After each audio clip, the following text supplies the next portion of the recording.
The massive Moss Charger is designed to be the perfect place to test our brand new Mothwing Cloak in combat. Designed to be, but... well, we'll get to that later. Only 2 attacks under this thing's pelt. The Moss Charge, and the Moss Pounce. I'm gonna go over both of them at the same time because they're so similar, and I'll just be repeating myself otherwise. The Mighty Morphin Moss Chargers prefer to attack from the right side of the screen, but will usually switch to the left if you're too far to the right. Usually, not always. In between attacks, they'll always burrow back into the ground to essentially teleport for the next attack. The Charge will see them run straight along the ground until they reach a wall, and the Pounce will have them leap from the ground to wherever the knight was standing when they left the ground. The Charge is incredibly simple. Just jump over them and get in a nail pogo to send them on their way. If you've got some soul built up, you can also launch a Vengeful Spirit at their back to quicken things up. The Pounce is a little rougher because of how fast it is, and the fact that they slide forward a bit after landing, so our best response here is to dash forward and pass safely underneath, not worrying about dealing damage. But that's about it. Now, from all that, you might expect that what we're gonna do here is stick to a neutral position, probably center screen, not get greedy, and only get our attacks in as the Charger passes us by, and sure, we could do that. Or, we could do it the real man's way. Mighty Mouse here is highly susceptible to the knockback of our nail while charging along the ground. If we plant our feet in front of them and time our strikes just right, we can stall them out before they even reach the far wall, and rack up massive damage in the process. So that's gonna be our game plan instead. Wait for a charge, and then let them have it.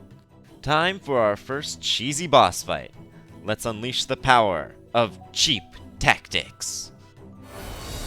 Oh, and the massive Moss Charger. The one, yes, we definitely struggled a lot against this guy in the past, if you remember right. The biggest difference now is that we have access to nail length upgrades as well as some other really nifty charms,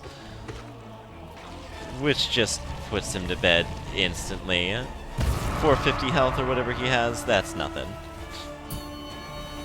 Just for fun, before we fight the Moss Charger, I'm going to change my charms around a bit. I'm going to equip Heavy Blow, Quick Slash, Steady Body, and Mark of Pride. And this will basically just allow us to completely obliterate this fight as soon as he charges along the ground. So give him just a second to do that. There we go. Hang on, I had to get my rhythm in there. Back, I say, back to the wall. And that is all it takes. Of course, the attuned varieties are the ones that we fight in the arenas, but the ascended ones are excellent practice. It can be very tempting, not against the Moss Charger, of course, to equip some improved healing, like Deep Focus and Quick Focus, but really it's just not necessary at all. Ouch. And luckily for us, Moss Charger, nothing really gets easier than this particular foe. That one's down. And of course we noticed there were no major changes there between Ascended and Attuned for the Moss Charger, just HP.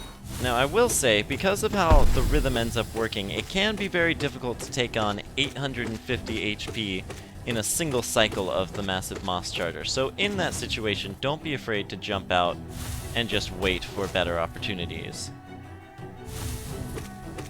But 2 cycles should be more than enough.